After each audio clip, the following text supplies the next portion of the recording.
تحریک علماء کے ایک اہم رکن ہے۔ حضرت مولانا نے بہت قیمتی اور پرمغز خطاب فرمایا، چونکہ وقت کی نزاکت ہے۔ حضرت مولانا عبدالرشید صاحب جو آپ کے اس مسجد کے امام و خطیب بھی ہیں اور تحریک کے سیکریٹری ہیں غالباً، حضرت مولانا نے فرمایا کہ 10 بجے تک اس پروگرام کو چلانے کا ارادہ تھا، لیکن اتفاق یہ ہے کہ میرا نمبر ہی آیا ہے 10 بجے، اور پہلی دفعہ آپ کے خدمت میں حاضری ہوئی ہے، تو میں کوشش کروں گا کہ کم ہی وقت میں، مختصر وقت میں اپنی بات کہہ کر میں رخصت ہو جاؤں۔ لیکن بس نئی جگہ پر آنے پر یہ خدشہ لاحق رہتا ہے کہ پتہ نہیں سامعین کس مزاج کے ہیں، کتنی دیر ساتھ دیں گے، کب چل پڑیں گے، کچھ پتہ نہیں ہوتا۔ اس لیے آپ حضرات سے میں یہ درخواست کروں گا، آپ کی اجازت ہوگی 10 منٹ گفتگو کریں تو 10 ہی منٹ کریں گے، آپ کی اجازت ہوگی آدھا گھنٹہ تو آدھا گھنٹہ گفتگو کریں گے، لیکن درمیان میں کوئی اپنی جگہ سے نہ اٹھے، یہ پہلے وعدہ کیجیے۔ کہیے ہاتھ اٹھا کر انشاءاللہ، ماشاءاللہ۔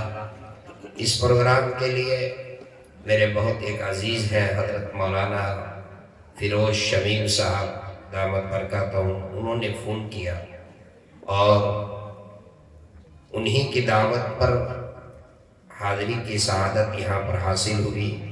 اگرچہ وہ اس وقت یہاں پر موجود نہیں ہیں، لیکن جس پلیٹ فارم سے اس پروگرام کا انہوں نے انعقاد کیا، میرے علم میں یہ ہے کہ غالباً اس پلیٹ فارم کے وہ بانی بھی ہیں اور سب سے محرک اور فعال رکن ہیں۔ اگرچہ یہاں تشریف نہیں رکھتے ہیں، لیکن وہ فکر مند ہیں، اور ان کی فکر اور ان کی محنتوں کا یہ ثمرہ ہے۔ دل سے دعا ہے اللہ تبارک و تعالی ان کے تمام مقاصد حسنہ، ان کے عزائم، ان کے ارادے کو اللہ کامیابی سے ہمکنار فرمائے۔ اور جیسی آواز دی جائے گی، آپ حضرات سے بھی میں گزارش کروں گا کہ آپ حضرات بھی کسی بھی دینی تحریک، دینی تنظیم، دینی ملی، تعلیمی، رفاہی کام کے لیے جب بھی آواز دی جائے تو آپ کی بھی یہ ذمہ داری بنتی ہے کہ علماء کی آواز پر آپ بھی لبیک کہیں گے انشاءاللہ، ماشاءاللہ۔ مجھے بڑی خوشی ہوئی۔ میں بہت مختصر وقت میں چند باتیں آپ کی خدمت میں عرض کروں گا۔ میں نے بڑے غور سے حضرت مولانا عامل صاحب کی گفتگو بھی میں نے سماعت کیا، اب وہیں سے آگے تھوڑی سی گفتگو میں کرنا چاہتا ہوں۔ ہم سب مسلمان ہیں، مذہب اسلام کے پیروکار ہیں، پیارے آقا جناب محمد الرسول اللہ صلی اللہ علیہ وسلم کی امت ہے۔ بحیثیت مسلمان ہونے کے ہماری کچھ ذمہ داری ہے، ہمارے اوپر کچھ ذمہ داریاں عائد ہوتی ہیں۔ اللہ رب العزت نے ہمیں بے شمار نعمتوں سے سرفراز فرمایا۔ اللہ نے جن نعمتوں سے ہمیں سرفراز فرمایا ہے، ان نعمتوں کی حفاظت کی ذمہ داری بھی ہماری ہے۔ اگر اس میں ہم کوتاہی کریں اور کوتاہی کرنے کی وجہ سے اللہ کی نعمت ضائع ہوتی ہے تو کل قیامت کے دن ہم اس کا جواب دہ بھی ہوں گے۔ اللہ رب العزت نے ہمیں ایمان جیسی نعمت سے سرفراز فرمایا، اللہ نے ہمیں جان دی، اللہ نے ہمیں مال دیا، اللہ نے ہمیں عزت دی، اللہ نے ہمیں عقل بخشی، اللہ نے ہمیں صحت دی۔ ہماری ذمہ داری بنتی ہے ہم اپنی جان کی بھی حفاظت کریں، ہم اپنے مال کی بھی حفاظت کریں، ہم اپنی عزت و آبرو کی بھی حفاظت کریں، ہم اپنی عقل کی بھی حفاظت کریں، ہم اپنی صحت کی بھی حفاظت کریں، ہم اپنے ایمان کی بھی حفاظت کریں، اور ان میں جس چیز سے ہماری جان کو نقصان پہنچ سکتی ہے، ہماری عزت و آبرو کو نقصان پہنچ سکتا ہے، ہماری دولت کو نقصان پہنچ سکتا ہے، ہماری عقل کو نقصان پہنچ سکتا ہے، جو بھی جس چیز سے ان چیزوں کو نقصان پہنچے اس سے بچنا بھی ہماری ذمہ داری بنتی ہے۔ آج جو حالات ہیں، ان حالات کو سامنے رکھتے ہوئے میں ایک بات کہنا چاہتا ہوں۔ سب سے پہلے جو دشمن ہیں، دشمنان اسلام ہیں، اسلام کے دشمن ہیں، انہیں آپ کی جان، آپ کا مال، آپ کی عزت، آپ کی دولت، آپ کے جائیداد سے، آپ کے جائیداد کو لوٹنا، آپ کی جان و مال اور آپ کی عزت و آبرو سے ان کو جو ہے پریشانی نہیں ہے۔ وہ آپ کی جان و مال کے دشمن نہیں ہیں، وہ آپ کے عزت و آبرو کے دشمن نہیں ہیں۔ اگر ان کو دشمنی ہے تو سب سے پہلے آپ کے ایمان سے، آپ کے ایمان کے وہ دشمن ہیں۔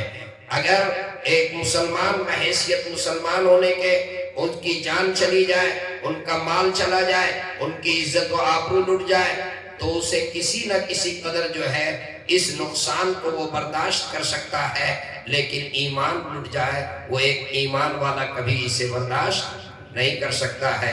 ہم سب پیارے آقا جناب محمد رسول اللہ صلی اللہ علیہ وسلم کے امت ہے۔ آپ صلی اللہ علیہ وسلم اپنی امت کو کتنا عزیز رکھتے تھے، میرے آقا اپنی امت سے کتنا پیار کرتے تھے، میرے آقا ہم سب کے آقا اپنی امت کو کتنا عزیز رکھتے تھے۔ ایک موقع پر پیارے آقا صلی اللہ علیہ وسلم مسجد نبوی میں تشریف فرما تھے۔ آپ کے صحابہ کرام رضوان اللہ تعالی علیہ مجمعین آپ کے سامنے تشریف فرما تھے، آپ کی صحبت میں آپ کے صحابہ تشریف رکھتے تھے۔ آقا کے سامنے ایک صحابی رسول حاضر خدمت ہوئے، انہوں نے عرض کیا، یا رسول اللہ طوبى من رآک وآمن بک، اے اللہ کے رسول خوشخبری اس شخص کے لیے ہے جنہوں نے آپ کو دیکھا اور آپ کے اوپر ایمان لائے۔ صحابی رسول نے کیا کہا؟ غور سے سنیے، طوبى لمن رآک وآمن بک، خوشخبری اس شخص کے لیے ہے جنہوں نے اپنے سر کے آنکھوں سے آپ کو دیکھا، آپ کی صحبت پائی، آپ کی مجلس میں حاضری کی سعادت نصیب ہوئی، آپ کے چہرے انور کو دیکھا، آپ کی صحبت پائی، آپ کے اوپر ایمان لایا، اے اللہ کے رسول اس کے لیے خوشخبری ہے۔ صحابی رسول نے ایک دفعہ کہا، آقا خاموش رہے۔ صحابی رسول نے دوسری دفعہ کہا، آقا خاموش رہے۔ صحابی رسول نے تیسری دفعہ یہ سوچ کر کے کہ میرے آقا کسی اور غم میں ڈوبے ہوئے ہیں، کسی اور فکر میں ڈوبے ہوئے ہوں گے، اس لیے آقا نے کوئی جواب ارشاد نہیں فرمایا۔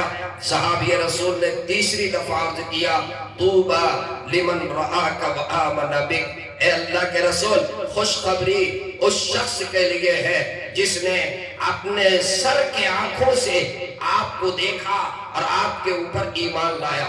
وہ صحابی رسول کہنا کیا چاہتے تھے؟ صحابی رسول کیا کہہ رہے تھے؟ کیا کہنا چاہتے تھے؟ وہ یہی تو کہنا چاہتے تھے، بات تو سچی ہے، حقیقت بات ہے، جنہوں نے آپ کے چہرے انور کو دیکھا، جنہوں نے آپ کی زیارت کی، آپ کے دیدار سے مشرف ہوا، جو آپ کی صحبت میں بیٹھے، جنہیں آپ کی صحبت ملی، آپ کی رفاقت ملی، آپ صلی اللہ علیہ وسلم کو دیکھنے کا جنہیں شرف حاصل ہوا، ان کے مقام کا کیا کہنے، کیا مرتبہ ہے ان کا، جو آپ صلی اللہ علیہ وسلم کے دربار میں جو حاضر ہوئے اور آپ کے اوپر ایمان لائے، ان کا مقام کیا ہے۔ اس وقت موضوع یہ نہیں ہے کہ میں اس کو بیان کروں، میں جو کہنا چاہتا ہوں آگے وہ سنیں۔ 3 دفعہ صحابی رسول نے یہ عرض کیا، پیارے آقا صلی اللہ علیہ وسلم 3 دفعہ خاموش رہے۔ جب تیسری دفعہ انہوں نے کہا تو آقا نے ارشاد فرمایا، توبہ توبہ ثم توبہ ثم توبہ من لم یرانی و آمن بی. کیا بات ہے. قیامت تک آنے والے پیارے آقا صلی اللہ علیہ وسلم نے اپنے دیوانوں کو، اپنے چاہنے والوں کو، اپنی امتی کو، قیامت تک آنے والے اللہ اللہ آقا نے کیا اعزاز عطا فرمایا. آقا نے کیا سند سے، کس سند سے آقا نے ہم جیسے گنہگاروں کو نوازا. آقا نے کیا ارشاد فرمایا. ارے تم نے کیا کہا. توبہ من رعاک لمن رعاک و آمن بک. کہا کہ سنو توبہ ثم توبہ ثم توبہ. 3 دفعہ خوشخبری خوشخبری خوشخبری خوشخبری اس شخص کے لیے ہے جنہوں نے مجھے نہیں دیکھا اور میرے اوپر ایمان لائے. جنہوں نے مجھے نہیں دیکھا اور میرے اوپر ایمان لائے. کتنی بڑی بات ہے. کیا آقا فرما رہے ہیں ہم جیسے گنہگاروں کے لیے جن کی زندگی ہر وقت گناہ ہو. آقا نے کتنی بڑی بات کی. قیامت تک آنے والے اپنے متوالوں کو، چاہنے والوں کو، دیوانوں کو، آقا کے اوپر ایمان لانے والے. آقا نے کتنی بڑی بات. خوشخبری اس شخص کے لیے ہے جو میرے بعد آئیں گے. وہ مجھے نہیں دیکھیں گے، میرا زمانہ انہیں نہیں ملے گا، لیکن وہ میرے اوپر ایمان لائیں گے، میری شریعت پر چلیں گے، میری سنت پر چلیں گے، میرے طریقے پر چلیں گے. ان کے لیے خوشخبری ہے. میرے دوستو، ہم سب پیارے آقا صلی اللہ علیہ وسلم کی امت ہیں. میں نے گفتگو یہاں سے شروع کی. ہماری ذمہ داری بنتی ہے. اللہ نے ہمیں ایمان جیسی نعمت سے سرفراز فرمایا. ہماری ذمہ داری بنتی ہے ہم اس کی حفاظت کریں. میں ایک مثال دیتا ہوں. اگر ہمیں اللہ نے دنیاوی نعمت، مثال کے طور پہ ہم محنت کر کے، ملازمت کر کے اور کسی ذریعے سے ہم کچھ مال کما رہے ہیں، ہمارے گھر کے اندر ہماری تجوری میں، ہمارے صندوق میں، ہمارے المیرے میں اگر کچھ پیسے رکھے ہوئے ہوں اور کہیں سے میرے پاس فون آ جائے. کیا فون آئے کہ آج تمہارا وہ مال جو تمہارے صندوق میں، تمہاری تجوری میں ہے، آج وہ مال تمہارا لوٹ لیا جائے. فون کس نے کیا یہ بھی نہیں معلوم، کہاں سے فون آیا اس کا بھی نہیں علم. لیکن جب اس کو یہ خبر ملے گی کہ میری زندگی کا سرمایہ، میری زندگی کی پونجی، میری محنت سے کمائی ہوئی رقم آج کوئی لوٹنے والا ہے، اس کے سامنے دسترخوان لگا ہوا، اس کے سامنے بہترین کھانے، انواع و اقسام کے کھانے رکھے ہوئے، پلاؤ گھر میں بنا ہوا ہے، میڈم کہہ رہی ہے کھانا کھا لیجئے، وہ کیا کہتا ہے کہ نہیں کھانے کی طبیعت نہیں چاہ رہی ہے، عجیب بے چینی سی ہے. صرف اس بنیاد پر ابھی مال لوٹا نہیں ہے، مال لوٹنے کا صرف خطرہ ہوا ہے. میرے دوستو، ایمان جو سب سے عظیم سرمایہ ہے، ایمان جو سب سے عظیم نعمت ہے، میں پوچھنا چاہتا ہوں آج ایمان کے لٹیرے جگہ جگہ پر، نکڑوں میں، چوراہوں میں، چوک میں، کالجز میں، یونیورسٹیوں میں، گھر کے باہر ہر جگہ پر جو ہے ایمان کے لٹیرے بیٹھے ہوئے ہیں، ایمان لوٹنے کی کوشش کر رہے ہیں. جگہ جگہ پر جو ہے ایمان پر ڈاکہ ڈالا جا رہا ہے. ان کی ایک پلاننگ ہے کہ یہ ظاہر کے اعتبار سے یہ مسلمان نظر آوے، اندر سے یہ مسلمان نہ رہے، اندر سے جو ہے انہیں بدل دیا جائے، ان کو چینج کر دیا جائے. ہماری آنے والی نسلیں ایمان کے اوپر قائم نہ رہ سکے، دین پر قائم نہ رہ سکے. اس کے لیے فکر ہے، ہر طرف سے جو ہے اس کے لیے کوششیں کی جا رہی ہے، پلاننگ کیا جا رہا ہے. کیا کبھی اس بنیاد پر کہ ہماری نسلوں کا ایمان لوٹنے کی کوشش کی جا رہی ہے، ہمارا ایمان محفوظ نہیں ہے، کیا اس بنیاد پر کبھی ہم ایک وقت کا کھانا نہ کھائیں؟ کبھی ہم نے اس بنیاد پر اپنی بیگم سے کہا کھانا کھانے کی طبیعت نہیں چاہتی ہے اس لیے کہ ایمان کے لٹیرے باہر بیٹھے ہوئے ہیں، ان کی یہ کوشش چل رہی ہے، ان کا یہ پلان ہے، ان کی یہ سازش ہے. آج جو ہے ان کی یہ سازش ہے کس طریقے سے جو ہے ایمان اس سے سلب کر لیا جائے. ان کے اندر کی فکر کو تبدیل کر دیا جائے، ان کے عقیدے کو بدل دیا جائے۔ یہ نام کے اعتبار سے عبد الرحمن رہے، نام عبد الرحیم رہے، نام عبد السلام رہے، لیکن اندر سے یہ مسلمان نہ رہ سکے۔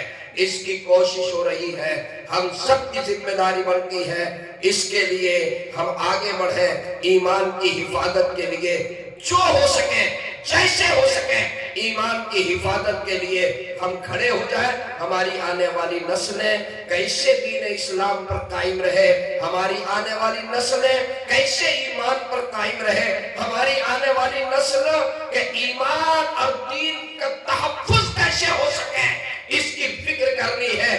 میں آج اس چھوٹے سے مجمع میں آپ کو یہ کہنا چاہتا ہوں، آپ اگر اس بات کا ارادہ کریں انشاءاللہ تو ابھی آپ کے سامنے میں آگے گفتگو کروں گا اور میں آپ کو بتاؤں گا اس کے لیے ہمیں کیا کرنا ہے، کریں گے انشاءاللہ۔ ہاتھ اٹھا کر کہیے انشاءاللہ، ماشاءاللہ۔ میرے دوستو، آج جو حالات ہیں عجیب و غریب حالات ہیں، ارتداد کی لہر ہے۔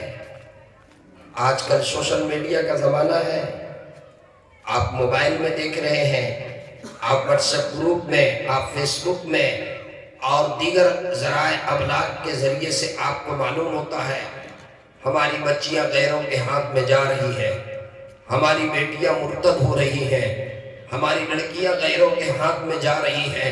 ایک نہیں سینکڑوں کی تعداد میں، سینکڑوں نہیں ہزاروں کی تعداد میں، ہزاروں نہیں اس سے بھی زیادہ آج ہماری بیٹیاں غیروں کے ہاتھ میں جا چکی ہے۔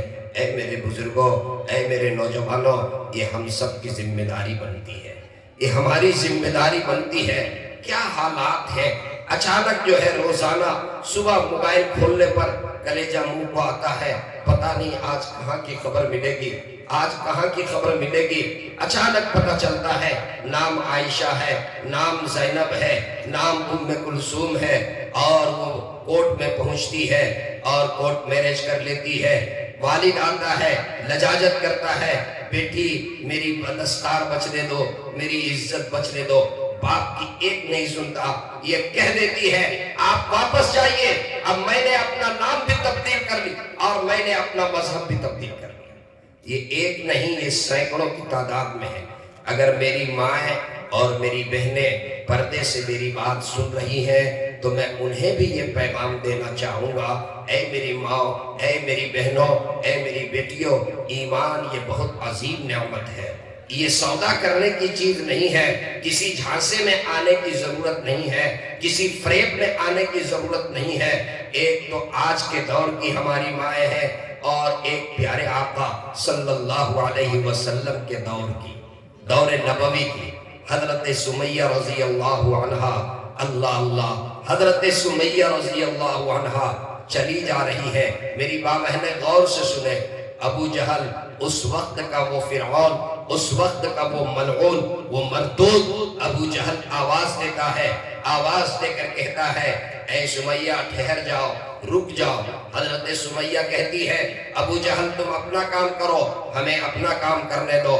ابو جہل ملعون کہتا ہے کہ نہیں نہیں اے سمیہ ٹھہر جاؤ، تمہیں رکنا پڑے گا، ٹھہرنا ہوگا، اور سنو اے سمیہ میں جو کہوں گا وہ تمہیں کہنا پڑے گا، میں جو اقرار کرواؤں گا تمہیں اس کا اقرار کرنا پڑے گا۔ حضرت سمیہ رضی اللہ عنہا کہتی ہے ابو جہل کیا تم کہلوانا چاہتے ہو؟ وہ ٹھہر جاتی ہے، پوچھتی ہے ابو جہل بولو تم کیا اقرار کروانا چاہتے ہو؟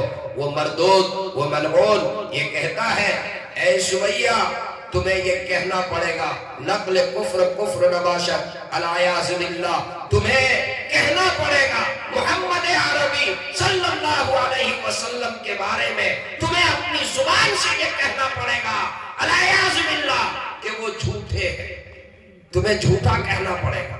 حضرت سمیہ رضی اللہ تعالی عنہ کھڑی ہو جاتی ہے، اپنی تمام کمزور طاقتوں کو وہ جمع کرتی ہے اور پوری قوت کے ساتھ جواب دیتی ہے، پوری طاقت کے ساتھ جواب دیتی ہے اے ابو جہل سنو، یہ نہیں ہو سکتا ہے جو مال مانگو تو مال دے دو، جو جان مانگو تو جان دے دو، مگر یہ نہ ہو سکے گا کہ نبی کا چاہو جلال دے دو۔ اے ابو جہل تم سے جو ہو سکتا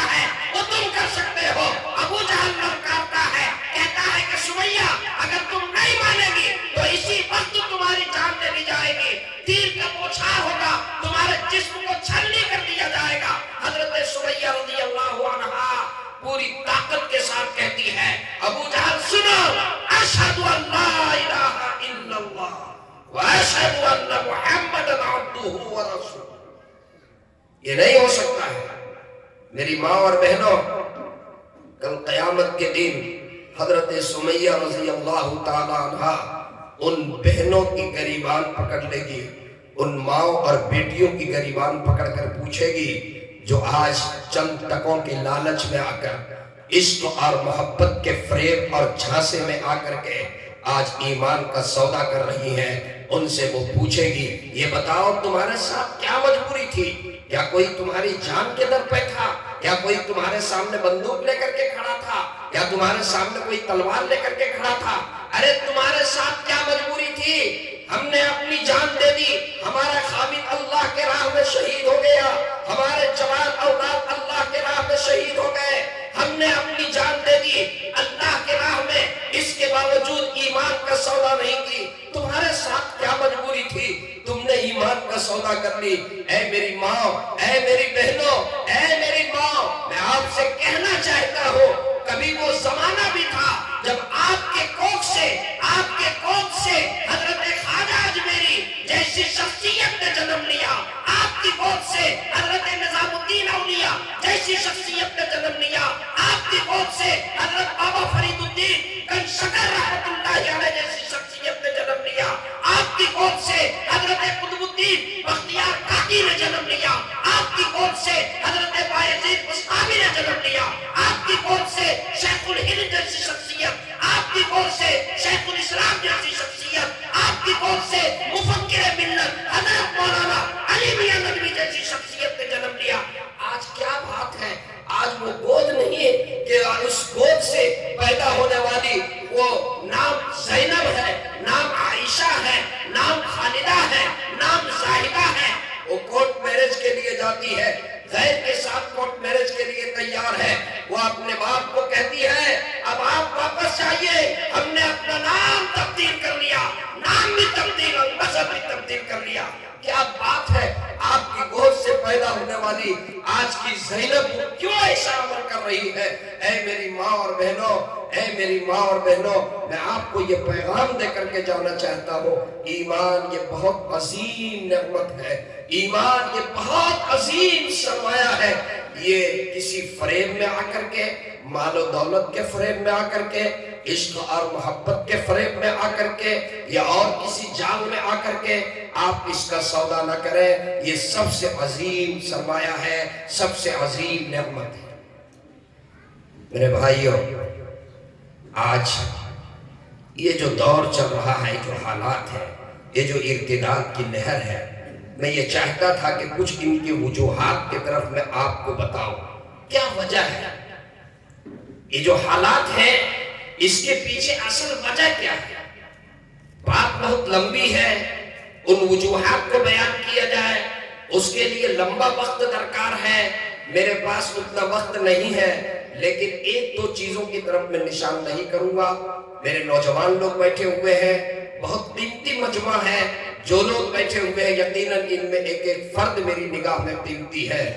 آج اس کی ایک بنیادی وجہ یہ ہے، علماء اور امت کے درمیان جو ہے، علماء اور عوام کے درمیان جو ہے وہ دوری ہو رہی ہے، ہمارے عوام علماء سے کٹ رہے ہیں۔ اس کی بنیادی، سب سے بنیادی وجہ ہمارے علماء سے عوام کی دوری۔ ایک زمانہ، ایک وقت ایسا تھا عوام اپنے مسائل علماء سے حل کرتے، اپنا شرعی مسئلے کے لیے بھی علماء سے رہنمائی لیتے، اپنے گھریلو مسئلے کے لیے بھی علماء سے رہنمائی لیتے، ہر مسئلے پر علماء سے رہنمائی حاصل کر کے اور اس مسئلے کو حل کرتے۔ آج یہ دشمن جو ہے، ان کی پلاننگ ہے، ان کی سازش ہے، عوام کو علماء سے کاٹ دیا جائے، ان کو دور کر دیا جائے، اور ان کو دور کرنے کے بعد جو ہے، اس کے بعد ہمارا جو عزم ہے، ان کے جو ناپاک عزائم ہیں، اس کے اندر انہیں کامیابی مل رہی ہے۔ اے میرے نوجوانوں، میں آپ کو یہ پیغام دے کر کے جانا چاہتا ہوں، اگر آپ کامیابی چاہتے ہو، آج بھی علماء آپ کے درمیان موجود ہیں، علماء سے جڑ جائیے، اپنے مسائل کے لیے علماء سے رابطہ کیجیے، علماء کو رہبر مانیے، علماء آپ کے رہبر ہیں، علماء آپ کے رہنما ہیں، علماء آپ کے قائد ہیں، علماء سے اپنے مسائل کو حل کیجیے۔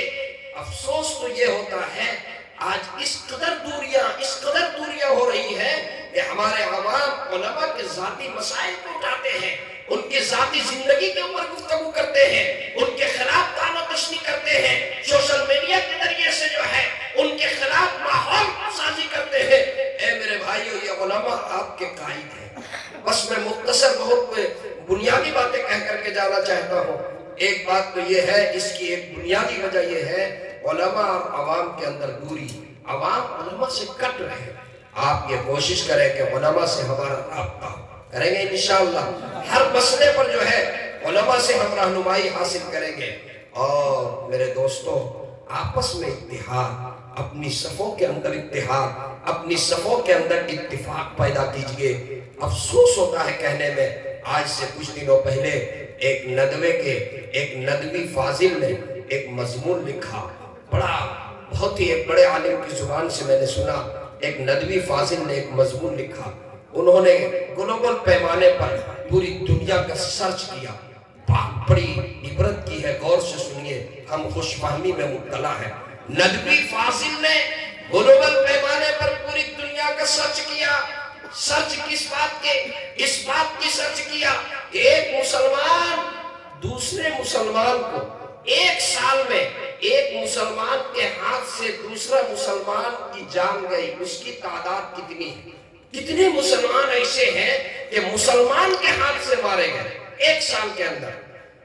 وہ تجزیہ کر کے اور سرچ کر کے وہ رپورٹ لکھتے ہیں، ایک سال میں 700 مسلمان کے ہاتھ سے مارے گئے۔ ممداد صاحب، 700 مسلمان کے ہاتھ سے مارے گئے۔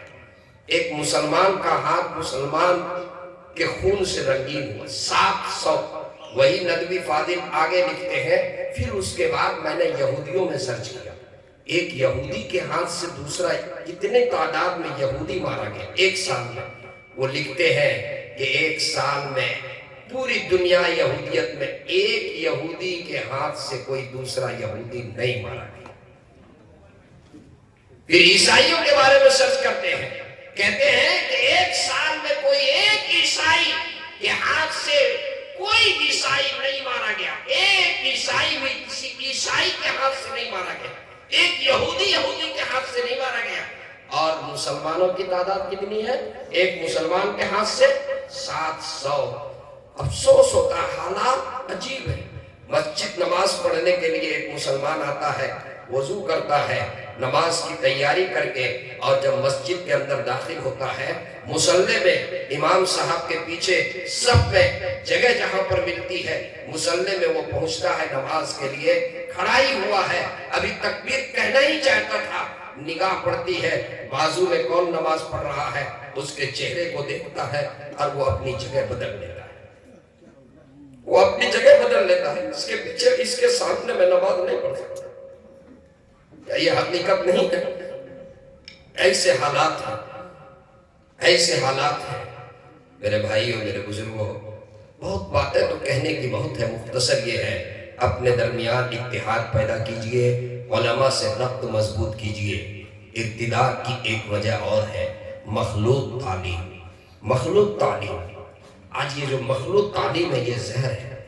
مخلوط تعلیم کی وجہ سے غیروں کے ساتھ رابطہ ہوتا ہے، اور پھر وہ بوائے فرینڈ، گرل فرینڈ، اور ہمارے والدین ماں باپ کی ذمہ داری جو ہے وہ ذمہ داری نہیں نبھاتے، بجائے اس کے کہ وہ اپنی اولاد کو اس جانب متوجہ کریں۔ آج یہ حالات ہیں کہ جوان بیٹی جو ہے اپنے گھر آتی ہے کالج سے، آ کر اپنی ماں سے کہتی ہے، امی میرے جو ہے وہ بوائے فرینڈ آئے ہوئے ہیں میرے ساتھ، تھوڑی دیر کے لیے مجھے ان سے کچھ بات کرنی ہے، آپ اس کمرے کے اندر بیٹھ جائیں۔ اور ماں بھی اس کو اپنے لیے یہ سمجھ کر کے اجازت دیتی ہے، ٹھیک ہے بیٹی بیٹھ کر کے بات کرو۔ کیا یہ حقیقت ہے یا نہیں ہے؟ ہم مطمئن ہیں، ہماری بیٹی پڑھنے کے لیے گئی ہے، ان کے ہاتھ میں موبائل ہے، ہم بہت خوش ہیں، میری بیٹی کے ہاتھ میں اینڈرائیڈ فون ہے۔ آپ نے کبھی اپنی بیٹی کے فون کو چیک کیا؟ کبھی اپنی جوان بیٹے کے فون کو چیک کیا؟ کبھی آپ نے اپنی بیٹی کو محبت سے بٹھا کر کے سمجھایا، بیٹی موبائل کے اندر لاک کیوں لگا کر کے رکھتی ہے؟ بیٹی موبائل تمہارا امر ہے۔ کبھی بیٹی کے موبائل کو چیک کیا؟ کبھی آپ نے یہ کوشش کیا؟ پوری رات جو ہے وہ موبائل میں آن لائن رہتی ہے، کہاں آن لائن رہتی ہے؟ کبھی آپ نے اپنے بچے کے موبائل کو چیک کیا؟ اپنے جوان بیٹے کے موبائل کو چیک کیا؟ رات کے اندر جو ہے وہ کہاں رات موبائل دیکھتا ہے، موبائل کے ذریعے کس سے گفتگو کرتا ہے؟ میرے دوست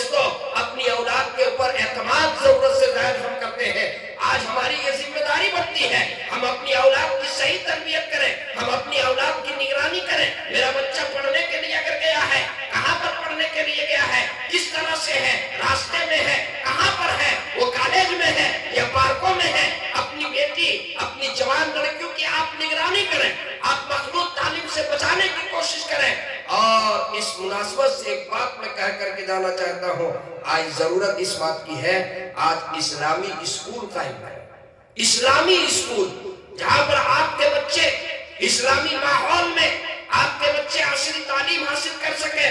سب سے پہلے آپ اپنے محلے کے اندر مکتب قائم کریں، مکاتب کا نظام آپ مضبوط کریں۔ جس محلے کے اندر مکتب نہیں ہے اس محلے کے اندر مکتب قائم کریں، اور اپنے بچوں کو بنیادی طور پہ مکتب کے اندر بھیجیں، اپنے بچوں کو قرآن پڑھائیں، اپنے بچوں کو عقائد سکھلائیں۔ آپ کا بچہ مکتب میں جائے گا، حضرت امام صاحب اسے قرآن کی بھی تعلیم دیں گے، اسلامیات بھی پڑھائیں گے، عقائد بھی پڑھائیں گے، دینیات پڑھائیں گے۔ پھر آپ کا بچہ مکتب سے آئے گا، پھر اس کے بعد اسکول جائے گا، آپ کی بچی مکتب سے آئے گی، اس کے بعد اسکول جائے گی، پھر جب اسکول سے واپس آئے پھر آپ اپنی بچی کو مکتب میں بھیجیے، آپ اپنے بچوں کو مکتب کے اندر بھیجیے۔ میں پوری ذمہ داری کے ساتھ آئینہ اسلام پور میں یہ کہہ کر جانا چاہتا ہوں، جو لڑکی یا جو لڑکا اسکول جانے سے پہلے جس کے ہاتھ میں قرآن ہوگا 2 گھنٹے کے لیے صحیح، اسکول سے آنے کے بعد جس بچے کے ہاتھ میں قرآن ہوگا وہ بچہ کبھی مرتد نہیں ہو سکتا ہے، وہ بیٹی کبھی مرتد نہیں ہو سکتی ہے۔ آپ کی ذمہ داری بنتی ہے آپ اپنے بچوں کو پہلے قرآن پڑھائیں، اسلامیات پڑھائیں، دینیات پڑھائیں، ایمانیات پڑھائیں، ایمان کی اہمیت کو سکھلائیں۔ آج جو بیٹی یہ کہتی ہے ابا اب آپ کی ایک بات نہیں سنیں گے، آپ واپس جائیے، آپ کا کچھ سننے کے لیے تیار نہیں، ہم نے نام بھی بدل لیا اور مذہب بھی تبدیل کر لیا۔ کاش کہ وہ باپ اپنی اس بیٹی کو مکتب میں پڑھایا ہوتا، کاش کہ وہ اس کو قرآن پڑھایا ہوتا، کاش کہ وہ ایمانیات اور اسلامیات اور دینیات کا علم حاصل کی ہوتی۔ اسکول جانے سے پہلے قرآن، اسکول سے آنے کے بعد ہاتھ میں قرآن ہوتا، آج وہ بیٹی مرتد نہیں ہوتی۔ میرے دوستو، ارتداد کی بہت سی وجوہات ہیں۔ بنیادی وجہ میں نے بتایا، عوام کی علماء سے دوری، مخلوط تعلیم، موبائل کا غلط استعمال، اپنی اولاد کی صحیح نگرانی نہیں، اپنی اولاد پر ضرورت سے زائد اعتماد، اور بھی بہت ساری وجوہات ہیں۔ مختصر بات یہ کہہ کر آپ سے میں اب رخصت ہونا چاہتا ہوں کہ آپ یہ طے کریں، انشاءاللہ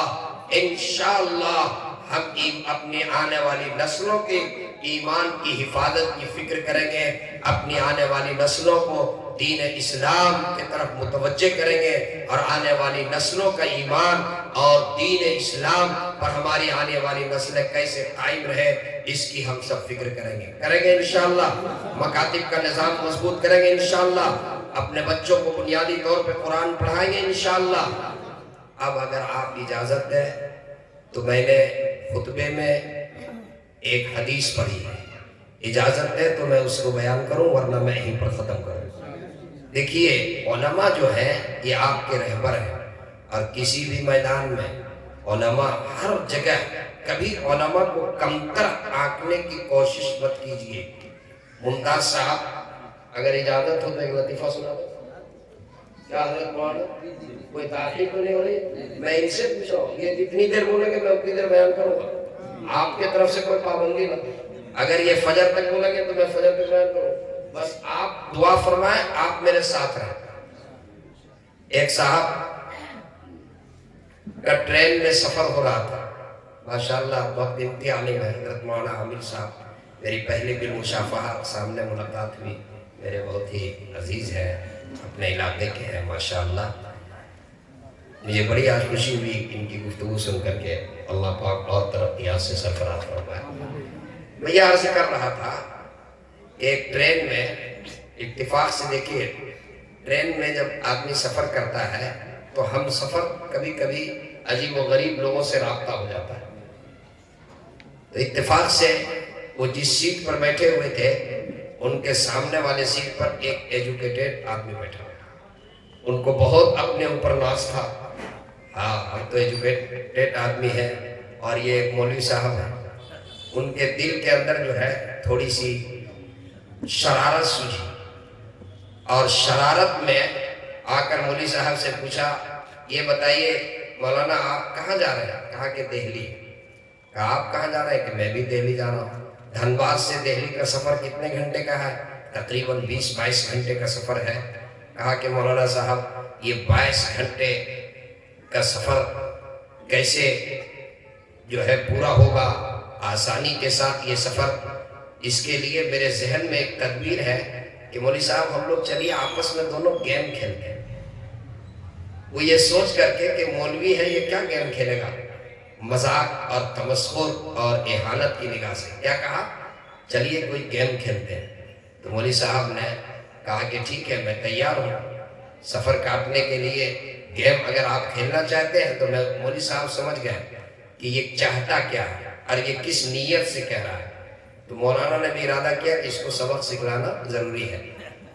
تو کہا کہ ٹھیک ہے کون سا گیم کھیلیے گا؟ کہا دیکھیے ہم لوگوں کے لیے سفر کاٹنے کے لیے ہم لوگوں کا راستہ جو ہے وہ کتاب پڑھتے ہیں، لیکن آپ اگر چاہتے ہیں کہ گیم ہی کھیلا جائے تو اس کے لیے بھی ہم تیار ہیں، چلیے جناب۔ تو انہوں نے کہا میرے ذہن میں ایک گیم ہے۔ کہا کیا ہے؟ کہا میرے ذہن میں یہ ہے کہ میں آپ سے ایک سوال کروں، آپ اس کا جواب دیجیے، پھر آپ مجھ سے ایک سوال کریں میں اس کا جواب دوں، میں آپ سے سوال کروں آپ اس کا جواب دیں۔ اگر آپ نے جواب دے دیا تو بڑی اچھی بات، اگر جواب نہیں دے سکے تو 200 روپے فائن دینا ہوگا۔ پھر آپ مجھ سے سوال کریں میں جواب دوں گا، اگر جواب نہ دے سکوں تو 200 روپے میں فائن دوں گا۔ مولانا صاحب نے کہا یہ بتائیے پہلے آپ کی تنخواہ کتنی؟ آپ کی تنخواہ کتنی؟ کہا میری تنخواہ 80,000۔ کہا آپ کی تنخواہ 80,000 اور میری تنخواہ 8,000۔ میری تنخواہ 8,000 اور آپ کی تنخواہ 80,000۔ گیم تو منظور ہے، گیم وہی ہوگا جو آپ کہہ رہے ہیں، لیکن تھوڑا ضابطہ بدل دیجیے۔ مولانا معین صاحب تھوڑا سا ضابطہ بدل دیجیے۔ کیا ضابطہ ہے؟ میں آپ سے سوال کروں آپ جواب نہ دے سکیں 200 روپے فائن دیں گے، بالکل صحیح، لیکن آپ مجھ سے سوال کریں اور میں جواب نہ دے سکوں تو 50 روپے، تاکہ گیم کچھ دور تک کے چل سکے۔ میری تنخواہ 8,000، میرے تجربے میں پیسے کم، آپ کی تنخواہ 80,000، آپ کے پرس میں پیسے زیادہ۔ کہا کہ ٹھیک ہے مان گئے۔ کہا اب شروع کیا جائے۔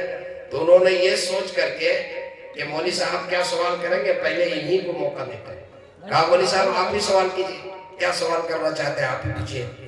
تو مولوی صاحب نے سوال کیا کہ یہ بتائیے وہ کون سا پرندہ، وہ کون سا پرندہ جس کے 4 پاؤں ہوتے ہیں؟ کتنے پاؤں؟ 4۔ اور جو ہی وہ زمین سے فرش سے عرش کی طرف اڑے، اڑنے کے بعد ہو جائے 8 پاؤں۔ اڑنے سے پہلے کتنے پاؤں؟ بولیے نا آپ لوگ نوجوان لوگ، کتنا؟ 4۔ جنرل نالج بھی آج پڑھائیں گے آپ لوگوں کو انشاءاللہ۔ اور اڑنے کے بعد 8۔ اب وہ جو ایجوکیٹڈ آدمی تھا وہ تو سر کھجلانے لگا، آج تک تو کوئی پرندہ ایسا دیکھے نہیں جس کے 4 پاؤں ہو اور اڑنے کے بعد ہو جائے۔ یہ تو بہت عجیب سوال کر دیا۔ بس تھوڑی دیر سر کھجلایا، اس کے بعد اپنے پرس سے 200 روپے نکال کے دے دیا، لیجیے۔ اس کے بعد کہا کہ جناب اب آپ کی باری ہے، آپ سوال کیجئے، اب تو آپ کی باری ہے۔ بس انہوں نے سوچا کہ اس سے مشکل تو کوئی سوال ہو ہی نہیں سکتا، اس سے مشکل کوئی اور سوال ایسا ہے، اسی سوال کو پلٹ رہے ہیں۔ اب آپ ہی بتا دیجئے کہ وہ کون سا پرندہ جس کے 4 پاؤں اور اڑنے کے بعد ہو جائے، آپ ہی بتا دیجئے۔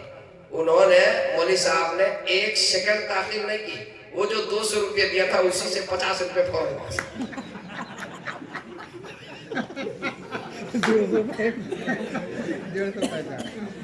واپس کیا۔ وہ سمجھ گیا کہ ایسے مولوی کے پھیرے میں پڑے ہیں، اگر دہلی تک کھیل ہو تو پرس صاف ہو جائے گا۔ کہا اب آگے بس ذرا واش روم جاتے پھر کھیل ہی نہیں۔ ماشاءاللہ مجھے بڑی امید ہے یہ مجمع اتنے متوجہ ہو کر کے آپ سن رہے ہیں، طبیعت میری باغ باغ ہو گئی۔ آج کل لوگ فتنوں کا دور ہے، لوگ دنیاوی مجلسوں کا انعقاد کرتے ہیں، قوالی اور کیا کہتے ہیں آرکیسٹرا اور کیا کہتے ہیں اس کو گانا رنگا رنگ اور کیا کیا دنیاوی مجلسیں، شراب کے اڈوں کو آباد کر رہے ہیں، جوئے کے اڈوں کو آباد کر رہے ہیں۔ ایسے گئے گزرے دور میں دین کی بات کہنے کے لیے علماء کو بلانا اور دین کی مجلس قائم کرنا اور دین کی بات سننے کے لیے جمع ہونا، یہ نیک فعل ہے، یہ خوش آئند بات ہے۔ میں آئینہ اسلام پور کے نوجوانوں کو مبارکباد پیش کروں گا کہ آپ سب نے حضرت مولانا عبدالرشید صاحب کی قیادت میں آپ نے دینی مجلس کا انعقاد کیا۔ دین کی بات کہی جاتی ہے، جب دین کی بات سنی جاتی ہے، اللہ رب العزت کے طرف سے ہدایت کے فیصلے اترتے ہیں، اللہ کے طرف سے ہدایت کے فیصلے اترتے ہیں۔ میرے دوستو، ابھی ممتاز صاحب جب نعت رسول صلی اللہ علیہ وسلم پڑھ رہے تھے، میں کمرے میں تھا، تو ایک صاحب نے زوردار نعرہ لگایا، عشق میں آ کر، عشق محبت میں آ کر کے وہ اپنے آپ کو قابو میں نہیں رکھ سکے۔ پیارے آقا صلی اللہ علیہ وسلم سے محبت ہونی چاہیے، یہ تو کمال ایمان کا معیار ہے۔ جب تک کہ محبت کامل نہ ہو، ایمان ہی مکمل نہیں ہو سکتا ہے۔ انشاءاللہ جب ربیع الاول یا اور کسی موقع پر آپ سیرت النبی صلی اللہ علیہ وسلم کے عنوان پر اجلاس کریں گے، اور اگر آپ نے مجھے موقع دیا، بلایا، تو انشاءاللہ پھر پیارے آقا صلی اللہ علیہ وسلم کی سیرت بیان کروں گا۔ میں ان کے نعرے کو سن کر کے اور میرے دل کے اندر یہ بات آئی کہ پیارے آقا صلی اللہ علیہ وسلم کی سیرت کے حوالے سے تھوڑی سی گفتگو کر کے اور آپ سے رخصت ہو جاؤں۔ پیارے آقا صلی اللہ علیہ وسلم جب مکہ مکرمہ سے ہجرت فرما کر مدینہ منورہ تشریف لائے، آپ صلی اللہ علیہ وسلم کے مدینے میں آنے سے پہلے مدینے میں دو قبیلے آباد تھے، غور سے سنیے، ایک یہود اور دوسرا نصارہ۔ آپ صلی اللہ علیہ وسلم جب ہجرت فرما کر کے مدینہ منورہ تشریف لائے تو مدینے میں یہودیوں کے جو سب سے بڑے اس زمانے کے عالم تھے، ان کا نام تھا عبداللہ بن سلام۔ وہ کھجور کے باغ میں کام کر رہے تھے۔ ان کو پتا چلا کہ کوئی پیغمبر مکے سے مدینہ آئے ہوئے ہیں، تو دل کے اندر یہ خیال پیدا ہوا کہ مجھے ان سے جا کر ملاقات کرنی چاہیے، اس لیے کہ آسمانی کتابوں میں، تورات و انجیل میں پیغمبر آخر الزمان کی صفات اور ان کی نشانیاں اور ان کے علامات میں نے جو اپنی نگاہوں سے پڑھا، چل کر کے دیکھنا چاہیے ان کے اندر وہ نشانیاں پائی جاتی ہیں یا نہیں پائی جاتی ہیں، وہ صفات ان کے اندر موجود ہیں یا نہیں ہیں۔ جانچنے کے ارادے سے، پرکھنے کے ارادے سے عبداللہ بن سلام جو ہے کھجور کے باغ سے نکل کر کے اور مدینہ آتے ہیں، معلوم کرتے ہیں کہاں پر ہے۔ انصار مدینہ پہلے سے آپ کے استقبال میں کھڑے، آپ جب وہاں پر پہنچے تو انہوں نے دیکھا مجلس لگی ہوئی ہے، مجلس لگی ہوئی ہے، انصار مدینہ سامنے بیٹھے ہوئے ہیں، پیارے آقا صلی اللہ علیہ وسلم تشریف فرما ہے۔ عبداللہ بن سلام کہتے ہیں میں قریب گیا اور اسی مجلس میں میں بھی بیٹھ گیا، مجلس میں بیٹھ گیا۔ بیٹھنے کے بعد آپ کی جو تعلیم تھی، آپ کی جو تعلیم تھی، پہلی تعلیم جو میرے کانوں سے ٹکرائی، آپ کی پہلی تعلیم جو آپ وہاں ارشاد فرما رہے تھے، پہلی تعلیم جو میرے کانوں سے ٹکرائی وہ یہ تھی، یا ایوہ الناس افشوا السلام واطعموا الطعام وصلوا الارحام وصلوا باللیل والناس نیام۔ اے لوگو، سلام عام کرو، افشوا السلام، سلام عام کرو، ایک دوسرے کو سلام کرو، سلام میں پہل کیا کرو۔ میرے آقا کی سنت ہے سلام ایک دوسرے کو کرو اور سلام میں پہل کرو۔ سلام اسے بھی کرو جسے تم پہچانتے ہو، چونکہ یہ اصلاح امت کے عنوان سے جلسہ منعقد ہوا ہے، تھوڑی سی میں اصلاحی گفتگو کرو۔ سلام اسے بھی کرو جسے تم پہچانتے ہو اور سلام اسے بھی کرو جسے تم نہیں پہچانتے ہو۔ میں پوچھتا ہوں آئینہ اسلام پور والوں، آپ یہ بتاؤ آپ کس کو سلام کرتے ہو؟ سلام سچی بات، جن کو آپ پہچانتے ہیں ان کو سلام کرتے ہیں یا نہیں پہچانتے ان کو بھی سلام کرتے ہیں؟ بھائی آپ پہچاننے والے کو تو آدمی سلام ہی نہیں کرنا، نہیں پہچاننے والے کون کرتا ہے؟ پہچاننے والے کو بھی سچی بات یہی ہے۔ میرے آقا کی سنت ہے سلام میں پہل کیا کرو، سلام اسے بھی کرو جسے تم پہچانتے ہو اور سلام اسے بھی کرو جسے تم نہیں پہچانتے ہو۔ السلام علیکم، یہ کتنا بہترین جملہ ہے، کیا معنی ہے اس کا؟ اللہ تمہیں سلامت رکھے، کس چیز سے؟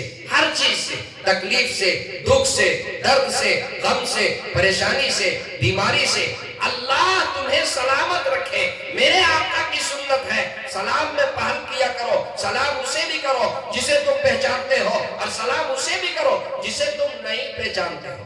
سلام کا فائدہ بہت ہے، سلام سے غلط فہمی دور ہوتی ہے، سلام سے بھائی چارگی پیدا ہوتی ہے، سلام سے آپس میں محبت بڑھتی ہے، سلام سے عداوت ختم ہوتی ہے، سلام سے بغض ختم ہوتا ہے، سلام سے کینہ ختم ہوتا ہے، سلام سے نفرت ختم ہوتی ہے، سلام سے غلط فہمیاں دور ہوتی ہیں، آپس میں بھائی چارگی بڑھتی ہے۔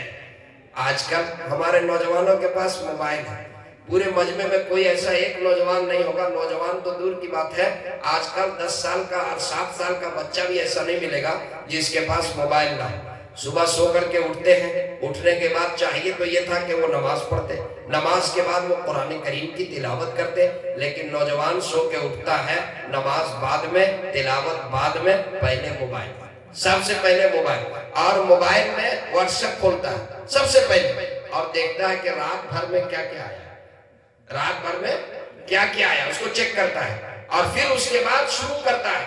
جسے لکھنا آتا ہے کوئی لکھتا ہے صبح بخیر، کوئی لکھتا ہے انگلش میں لکھ دیا گڈ مارننگ، کوئی لکھتا ہے صباح الورد، کوئی لکھتا ہے صباح النور، جو جتنا پڑھا ہوا ہے وہ لکھتے جا رہا ہے۔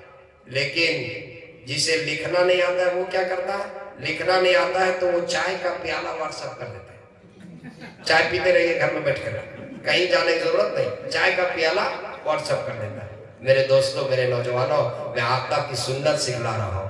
آقا کی سنت کیا ہے؟ سلام کرو، سلام، یہ سب سے بہترین جملہ، اس سے بہتر اور کوئی جملہ نہیں ہو سکتا ہے۔ آپ سب کو سلام کریں، اس سنت کو زندہ کریں، چھوٹا بڑے کو سلام کریں، بڑا چھوٹے کو سلام کریں، بے پڑھا لکھا پڑھے لکھے کو سلام کریں، پڑھا لکھا بے پڑھے لکھے کو سلام کریں۔ ہم لوگ انتظار میں ہوتے ہیں، ہم صدر ہیں، ہم سیکریٹری ہیں، ہم مکھیا ہیں، ہم سرپنچ ہیں، ہم ودھایک جی ہیں، ہم بڑا ہے، یہ چھوٹا ہے، یہ غریب ہے، یہ نادار ہے، یہ کمزور ہے، یہ رکشہ چلانے والا ہے، یہ ہل چلانے والا ہے، ہم پڑھا لکھا آدمی ہیں، ہم بے پڑھے لکھوں کو سلام کریں۔ آقا کی سنت یہ ہے، سلام میں پہل کیا گیا۔ ایک سنت صرف زندہ کیجئے، انشاءاللہ کل سے آئینہ اسلام پور اس محلے کے حالات تبدیل ہو جائیں گے، انشاءاللہ کریں گے، انشاءاللہ ہاتھ اٹھا کر کہیے انشاءاللہ۔ اور اپنا گھر ابھی جائیں گے، جلسہ ختم ہوگا، دعا ہوگی، گھر جائیں گے تو گھر جانے کے وقت اپنی بیویوں کو سلام کریں گے انشاءاللہ۔ ہاں، ابھی اگر پوچھ رہے کہ کون کون سلام کرتا ہے تو پورے مجموع میں 5 آدمی میں نہیں ملے گا، سچی بات یہی ہے جی۔ یہ بھی آقا کی سنت ہے، آپ گھر جائیں تو سلام کر کے داخل ہو، سلام کر کے داخل ہو، کریں گے انشاءاللہ۔ بس ایک سنت میرے آقا کی وہ تعلیم، پہلی تعلیم، عبداللہ بن سلام کہتے ہیں پہلی تعلیم جو میرے کانوں سے ٹکرائی یہ تھی، یا ایھا الناس افشوا السلام۔ نمبر 1، 4 چیزیں ہیں، چاروں بتا دوں گا، 5-10 منٹ لگے گا، بتا دوں، سنیں گے انشاءاللہ، ماشاءاللہ۔ نمبر 1، افشوا السلام، سلام عام کرو۔ نمبر 2، وَأَطْعِمُوا الطَّعَامَ، اور کھانا کھلاؤ، کھانا کھلاؤ۔ اس کو کھانا کھلائیے، سب کو کھلائیے، ضرورت مند کو کھلائیے، مسافر کو کھلائیے، پڑوسیوں کو کھلائیے، رشتہ داروں کو کھلائیے، محلے والوں کو کھلائیے۔ کوئی باہر سے آیا ہوا مہمان ہے، آپ کے گاؤں میں، آپ کی مسجد میں، آپ کے شہر میں کوئی عالم دین آیا، کوئی اور مسافر آیا، آپ مغرب کی نماز سے فارغ ہوئے، آپ عشاء کی نماز سے فارغ ہوئے، آپ نے دیکھا یہ اجنبی آدمی ہے، آپ انہیں سلام کیجئے، آپ ان سے خیریت پوچھئے، آپ انہیں کھانے کے لیے پوچھئے، آپ نے کھانا کھایا یا نہیں کھایا؟ اگر نہیں کھایا تو آپ اسے اپنے کھانے میں، اپنے دسترخوان پہ لے کر کے جائیے۔ آپ کے محلے میں کوئی بیوہ رہتی ہے، آپ کے محلے میں کوئی یتیم رہتا ہے، آپ کے محلے میں کوئی اور ضرورت مند ہے، آپ اسے اپنی خوشی کے موقع پر، آپ اپنی تقریب میں اسے ضرور بلائیے۔ میرے دوستو، میں یہ کہہ کر کے جا رہا ہوں، کیا یہ بات صحیح نہیں ہے کہ آج ہم اپنی خوشی کے موقع پر، ہم اپنے ولیموں میں، ہم اپنے تقریبات میں